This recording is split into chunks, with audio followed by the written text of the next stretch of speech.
Hi everyone. Today's podcast is coming to you from my flat. I've managed to pick a little angle that stops you from seeing how untidy my living room is right now. But I just wanted to capture this on a nice Sunday. It's a bit windy outside, to be honest, but the sun is shining, so that's a good thing. Now, I just wanted to talk to you today about PlaceIt. So PlaceIt, I've mentioned before, and actually if you're looking at the artwork for this podcast, you'll notice that it's a laptop with, on the screen is our homepage for team2bs.com. And how we did that was we used the website placeit.com, and all you do is select the image that you want to use, and some of them are free, some of them you pay for. You either drop in a snapshot that you've taken yourself, so a JPEG or a PNG file, or you can just type in the URL and they will pull in the homepage as it looks for you. And that can actually be a really helpful way of doing it, because you not only get to choose from different laptops and desktops, but you can choose from mobile devices. So you could have a nice image of someone using a mobile phone or a tablet with your website on there. I'd really recommend that you use it for some of your artwork, whether it's for blog posts or just sharing an update about your blog post, because it can really just grab people's attention in the right way and build familiarity with your website. And I just really like how they look. I like the images that they have to choose from. There's a really, really good range. It doesn't feel too stock imagery-esque. It's probably the wrong term, but it just doesn't, there feels like there's a really good range in there. Now, while I'm talking about avoiding stock imagery, I'd also just like to drop in that you might want to use tools like Death to the Stock Image, or I think it's death2stockphoto.com. I'll put the link in the description below. But you want to do everything you can to make sure that you have great imagery for your website, for your blog posts, for any of your status updates, for any of your campaigns, but without either using someone else's without permission, or just having to resort to the same kind of tired old stock imagery that lots of other businesses use. You want to stand out for the right reasons. So I've already mentioned Canva in a previous post, and I don't think that's up yet at this point. I think it gets published. I've got that in the queue to publish tomorrow, and this one will probably go up on Tuesday. So even though I'm nice and relaxed on a Sunday, parallel universe, a bit like time travel. It's like we're all time traveling together. So I'll have talked about Canva by then, which I want you to check out. And again, this is all just ways that you can get great imagery in your content, no matter which type of content it is, that's just going to look great and catch people's attention for the right reasons. So PlaceIt is my recommendation for today, and next we're going to talk about some Instagram stuff that you can use and how you can use the Instagram tool to make little mini animations and things to use on different platforms as well. Just as a little aside, I've had a couple of questions about how we're recording the video version of the podcast and that kind of thing. I've had a question about why does it look quite grainy when we upload it onto Facebook.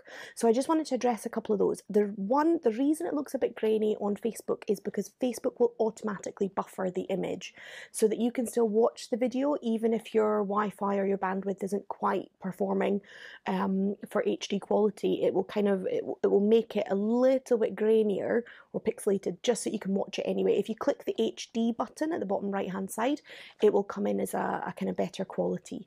Also, we've deliberately uploaded a slightly smaller version of the video file so that it's, if you're looking at it from different places, it just makes it easier to load.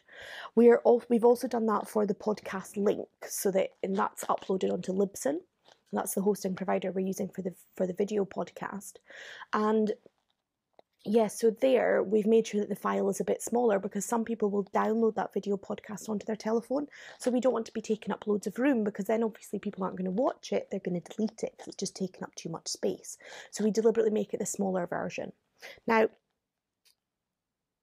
that doesn't mean that you can't record to your phone with quite high quality images. You can. It's just that the files are really big. So what we're also going to be doing is uploading them all onto the YouTube. Sound like my dad. Sorry, Dad.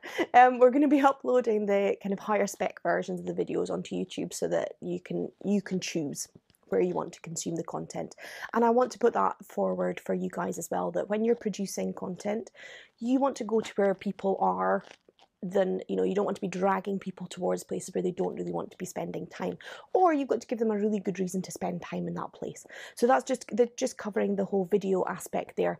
Another couple of things we've been asked about. So in terms of the production, we are using Final Cut Pro to do all the editing. We had a little bit of a problem with Premiere Pro from Adobe, which is what I used to use for everything. The reason we stopped using it is because it's not great with mobile video. It's fantabulous with my HD webcam or our DSLR camera, works completely fine. But actually we found that iMovie, or using Final Cut Pro, which you can get for PC or Mac, works much better with the mobile video. And I'm not willing to start having to do this on a much more high-spec camera just to be able to use Premiere Pro. I'd rather keep that flexibility of being able to just use my phone, you know, wherever we go. Oops, just noticed my mic's been covered a little bit by my scarf. Ooh, well done, Jennifer. Sorry, I bet that was really loud because I just faced down right into the mic. Sorry about that. I'll have to check out the sound. I'll fiddle around with it before I upload it, so hopefully you won't notice or care. So that's a couple of things about the production. When we strip off the audio only, I do clean it up just slightly on Adobe Audition. All I really do actually is balance out the volume across the way. For some reason on the video it tends to be a little bit quieter, and I want to keep consistency across the podcast. So I do download the audio off Final Cut Pro and just run it through Audition just quickly to make sure that everything is fine, and look out for any really high peaks or anything like that. It doesn't take too long.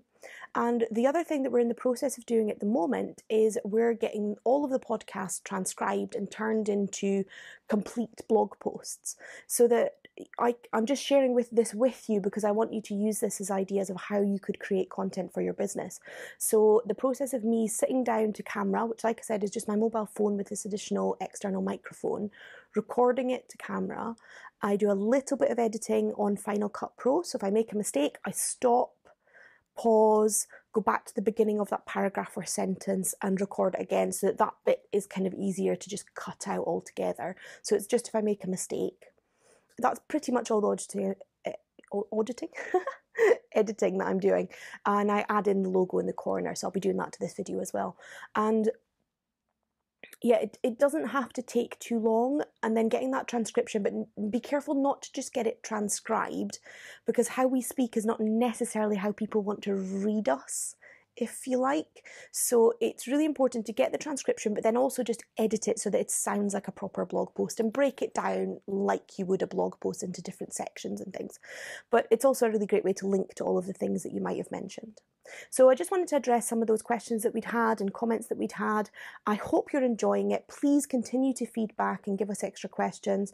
And I will come back to you shortly. So in the meantime, check out PlaceIt, check out Canva, and get practicing with Instagram so that when I do my next post, you're already a bit practiced and you're ready to go.